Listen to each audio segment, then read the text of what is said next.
वहीं अब बैरून मुल्क की भी बात करेंगे। जहां नाजरीन पाकिस्तान की बात करेंगे, जहां आज से पाकिस्तान में ओआईसी इजलास शुरू हो रहा है। ओआईसी का बाज़ाब्ता तौर पर वज़राए खारजा का एक इजलास मुनक़द हो रहा है 22 और 23 यानी कि आज से वो शुरू हुआ है, जिसमें चीन के वज़ीर खारजा वो इसके मेहमान खुसूसी होंगे और इन दो रोज़ों के दौरान जो फ़लस्तीन, इस्लामोफोबिया और दीगर कई अहम मसाइल पर बातचीत होगी। जी बिल्कुल, पाकिस्तान के इस्लामाबाद में ओआईसी का 2 रोज़ा इजलास आज से शुरू हो चुका है। अब से थोड़ी देर पहले बाज़ाब्ता तौर पर यह इजलास शुरू हुआ, जिसमें चीन के वज़ीर खारजा वांग यी मेहमान खुसूसी के तौर पर पहुंचे हुए हैं। 48 ममालिक के मंदूबीन, वज़ीर खारजा और वजारत खारजा का वफद बाज़ाब्ता तौर पर पहुंच चुका है और इसमें कई अहम मुद्दे हैं। वजारत खारजा की सतह की जो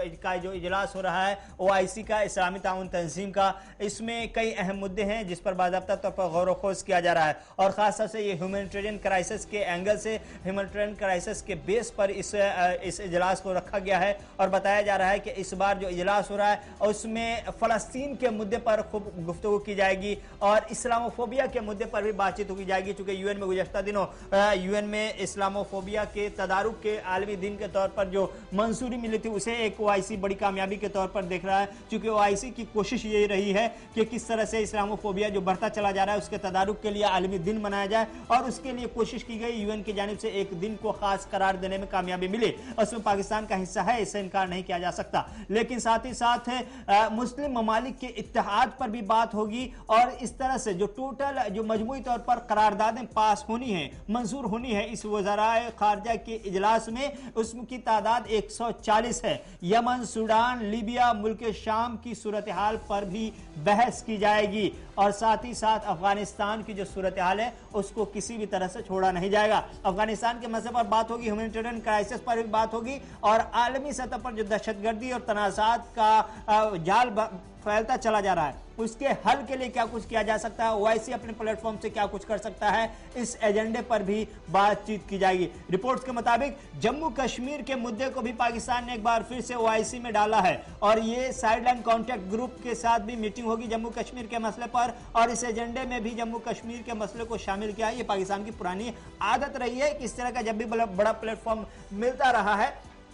पाकिस्तान जम्मू कश्मीर के मसले पर अपना प्रोपेगेंडा फैलाता रहा है और एक बार फिर जब इस्लामाबाद में ही मेहमान आए हैं, अपने घर में खिलाएंगे पिलाएंगे और जम्मू कश्मीर पे प्रोपेगेंडा नहीं फैलाएंगे तो फिर ये ऐसा मुमकिन भी नहीं है। लेकिन खबर यह है कि ओआईसी के इस इजलास में जम्मू कश्मीर के मुद्दे पर भी बातचीत की जाएगी और साथ ही साथ आर्टिकल 370 की मनसूखी का भी जिक्र आएगा और एक करारदाद भी जम्मू कश्मीर को लेकर ओआईसी से मंजूर कराने की कोशिश की जाएगी। लेकिन आपको यह भी याद रहे कि एक तरफ जहां ओआईसी का इजलास चल रहा है, 48 ममालिक के मंदूबीन वहां पहुंचे हैं, वहीं 34 मंदूबीन का एक वफद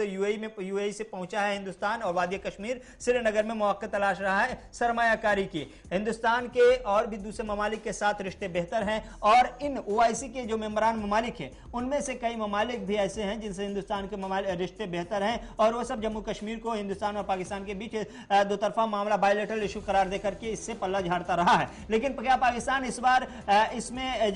एजेंडे में शामिल करने के बाद क्या करारदाद मंजूर करवा पाएगा या कराने की कोशिश करेगा, ये देखने वाली बात होगी। लेकिन आपको बता दें कि आज रात में पाकिस्तान के सदर आरिफ अलवी की जानिब से इन तमाम मेहमानों को एशाइया दिया जाएगा और एशाइया का एहतमाम उनके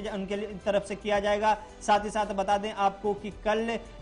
पाकिस्तान के वज़ीर ख़ारजा शाह महमूद कुरैशी और secretary general OIC Hussain Ibrahim ताहा की मुश्तरका प्रेस कॉन्फ्रेंस के बाद बाज़ाब्ता तौर पर यह इजलास ख़त्म हो जाएगा। आपको बता दें कि इस इजलास में बरतानिया, चीन के मेहमान ख़ुसूसी के तौर पर चीन के वज़ीर ख़ारजा पहुँच चुके हैं। कनाडा, बरतानिया, जर्मनी और ऑस्ट्रेलिया समेत कई अहम ममालिक को भी मदऊ किया गया है और बुनियादी तौर पर इस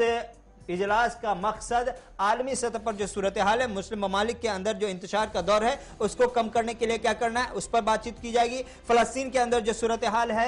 इसराइली जारहियत के खिलाफ उस पर करारदाद मंजूर किया जाएगा और साथ ही साथ इस्लामोफोबिया का जो जाल बढ़ता चला जा रहा है उसके तदारुक के लिए क्या कुछ करने की जरूरत है उस पर बातचीत की जाएगी और इसके अलावा अफगानिस्तान में जो सूरत हाल है उस पर भी बातचीत की जाएगी। रूस यूक्रेन को इससे निकाला नहीं जाएगा, उस पर भी बातचीत की जाएगी और जम्मू कश्मीर का जिक्र ना हो, पाकिस्तान में बड़ा प्लेटफॉर्म कायम हो ऐसा मुमकिन भी नहीं है, तो जम्मू कश्मीर का भी जिक्र होगा। तो ये